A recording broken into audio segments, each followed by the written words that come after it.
We often talk about evolution as a march of progress.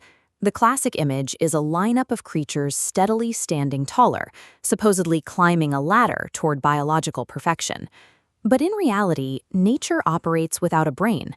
Evolution doesn't happen because an individual organism encounters a problem and tries to transform itself to meet the challenge. Removing the idea of a purposeful ladder leaves a vacuum. We have to look at the specific physical interactions occurring when a population changes over generations.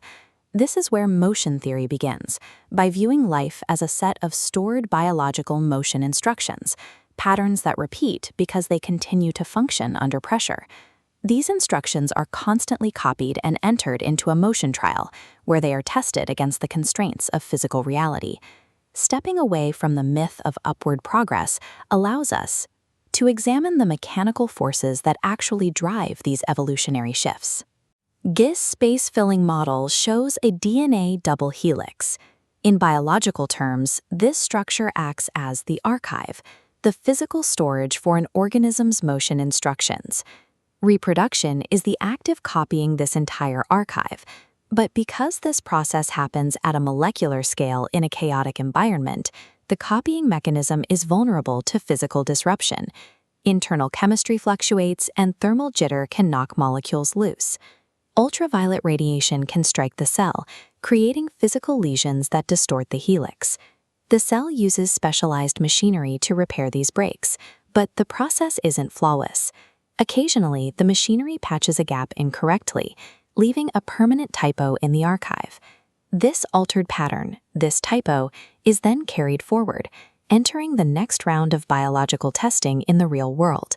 Mutation is a physical event. It is sheer chaos forcing a change into the archive, rather than a deliberate biological choice. Natural selection is the signal, a filter testing which typos function locally. If a mutation helps a plant survive drought, it spreads, leaving more descendants. But this signal is often drowned by noise. Genetic drift is brute circumstance. Random events shift survival regardless of tuning.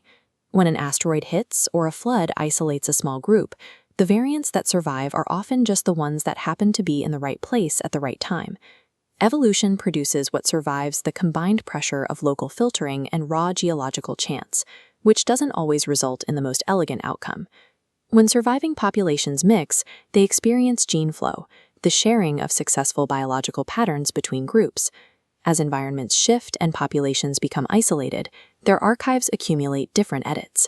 Eventually, these lineages diverge so far that they stabilize as separate species. The result is not a single line marching upward, but a sprawling, branching motion map shaped by constant environmental testing. We often summarize this entire process with the phrase survival of the fittest. However, becoming too fit, or over-specialized for one specific environment, can make a population fragile when those conditions inevitably shift. Motion theory suggests a different priority, the survival of retunability. Retunability is a population's capacity to survive a changing world through flexibility and genetic diversity. The winners are often the ones with enough variation to keep going when the environment resets the rules. This is the motion of evolution, living structure being continuously copied, damaged, repaired, perturbed, and filtered by reality. It is life's long motion trial. The patterns that keep working are the ones that keep moving.